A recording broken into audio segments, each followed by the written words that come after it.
ఇంతవరకు joint parliamentary committee వేయమని ఎన్నిసార్లు అడిగినా కూడా ఇంతవరకు కూడా ఒక్క ఎంక్వైరీ కూడా పడలేదు అదాని మీద.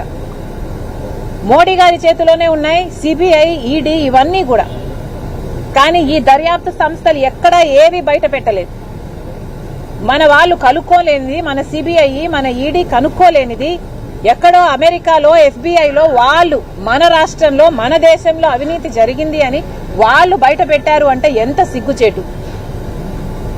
అంటే మనమంత చేతగాని వాళ్ళమా? సిబిఐ అంత చేతగానిదా? ఈడీ అంత చేతగానిదా? మోడీ అంత చేతగాని వాడా?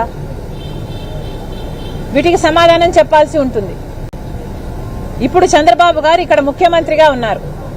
చంద్రబాబు గారి ఇప్పుడైనా కూడా, కనీసం ఇప్పుడైనా కూడా చంద్రబాబు గారికి ఇన్ని విషయాలు తెలిసి ఈ భారం మన రాష్ట్ర ప్రజల మీద పడబోతుంది అని తెలిసి కూడా ఇంతవరకు కూడా ఒక్క ఎంక్వైరీ కూడా వేయలేదు. కాబట్టే ఈ రోజు మేము ఇక్కడికి ఏసీబీ దగ్గరికి వచ్చి మేమైనా కంప్లైంట్ ఇస్తే వీళ్ళ కనువిప్పు కలుగుతుందేమో, ఎంక్వైరీ ఇన్వెస్టిగేషన్ చేస్తారేమో, ఈ డీలు క్యాన్సిల్ అయితే ఆ భారం మన నెత్తిన పడదు, మన ప్రజల నెత్తిన పడదు కాబట్టి మేము ఇక్కడికి రావడం జరిగింది.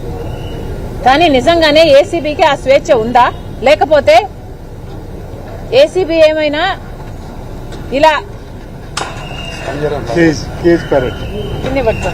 కింది పెట్టుకున్నా, కింది పెట్టుకున్నా, ఎక్కడ పెట్టుకున్నా, కొంచెం కింది పెట్టుకున్నామా? ఇలా ఏమైనా ఏసీబీ చంద్రబాబు గారి పంజరంలో ఉందా? చంద్రబాబు గారు సమాధానం చెప్పాలి. ఏసీబీకి ఈ డీల్ గురించి, మన రాష్ట్రంలో జరిగిన అవినీతి గురించి, ఈ కరప్షన్ గురించి ఇన్వెస్టిగేట్ చేసే అధికారం ఉందా? లేకపోతే చంద్రబాబు గారి పంజరంలో చిక్కుకొని ఉందా? చంద్రబాబు గారు సమాధానం చెప్పాలి. ఏసీపీ కూడా నిరూపణ చేసుకోవాలి. మీది యాంటీ కరప్షన్ బ్యూరో. మరి మీరు కరప్షన్ మీద సుమోటోగా తీసుకొనైనా సరే మీరు ఎంక్వైరీ చేయడానికి వీలు ఉంది. కానీ ఇంతవరకు కూడా ఏ ఒక్క సంస్థ అయినా ఎంక్వైరీ చేస్తాము అని అంటం లేదు. చంద్రబాబు గారు అయితే ఇక దాని గురించి మాట్లాడడం కూడా మానేశారు. మరి ఇప్పుడు చంద్రబాబు గారు సమాధానం చెప్పాలి. ఏసీబీ ఇది పచ్చ కలర్ లో ఉంది, అర్థమవుతుందమ్మా? సింబాలిక్ గా ఏసీబీ టీడీపీ పంజరంలో ఉందా? ఏసీబీని విడుదల చేయండి. ఏసీబీ ఒక దర్యాప్తు సంస్థ. ఏసీబీ ప్రజల కోసం పనిచేయాలి. ప్రజల కోసం పనిచేసే ఏసీబీని తన పని చేయనిస్తే, ఈ డీలుకున్న మరకని, ఈ డీల్లో ఉన్న కరప్షన్ ని బయట పెడితే డీల్ క్యాన్సిల్ అవుతుంది. డీల్ క్యాన్సిల్ అవ్వకపోతే 25 సంవత్సరాల పాటు అధిక ధరలు కరెంటు బిల్లుల రూపంలో ఆంధ్ర రాష్ట్ర ప్రజలు ఎక్కువ ధర చెల్లించాల్సి ఉంటుంది.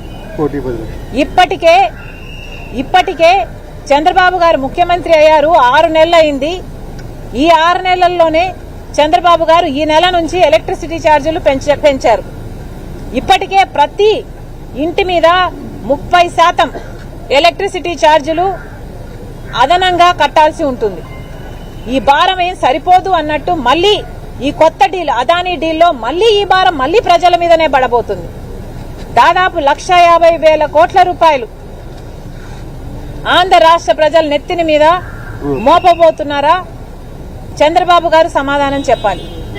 ఇది నిజంగా చాలా దురదృష్టకరం. ఏ టీడీపీ అయితే ఇదే డీల్లో అవినీతి ఉంది అని ఆరోపించారో, హైకోర్టులో కేసులు కూడా వేశారో, అదే డీల్ గురించి ఇప్పుడు మేము మాట్లాడాల్సి వస్తుంది. అన్యాయం జరిగిందని, అక్రమం జరిగిందని, కరప్షన్ జరిగిందని, అవినీతి జరిగిందని మీకు తెలిసి కూడా ఇప్పుడు ఏదీ చేయటం లేదు అంటే కేవలం మీ రాజకీయ ప్రయోజనాల కోసమే కదా. జగన్మోహన్ రెడ్డి గారు ఆర్థిక ప్రయోజనాల కోసం ఈ తప్పుడు డీల్ మీద సంతకం పెడితే, చంద్రబాబు గారు ఆయన రాజకీయ ప్రయోజనాల కోసం ఈ తప్పుడు డీల్ను సమర్థిస్తున్నారు. మరి ఇద్దరికీ తేడా ఏమిటి? జనాలు ఎంతో కసిగా ఓట్లేసి ప్రభుత్వం మార్చాలి అని 9 గంటల వరకు 10 గంటల వరకు లైన్లలో నిలబడి ఓట్లేసి మరీ చంద్రబాబు గారిని అధికారంలోకి తీసుకొచ్చారు. మర్చిపోరాదని గుర్తు చేస్తున్నాం. చంద్రబాబు గారు గుర్తుపెట్టుకోండి, ఆంధ్ర రాష్ట్ర ప్రజలు మీకు ఓట్లేస్తే మీరు గెలిచారు. ఆ ఆంధ్ర రాష్ట్ర ప్రజల నెత్తిన మీరు మళ్లీ ఎలక్ట్రిసిటీ భారాన్ని మోపొద్దండి. ఏసీబీని విడుదల చేయండి. ఏసీబీ తన పని చేసుకోవాలి. ఏసీబీ ఇన్వెస్టిగేషన్ చేయాలి.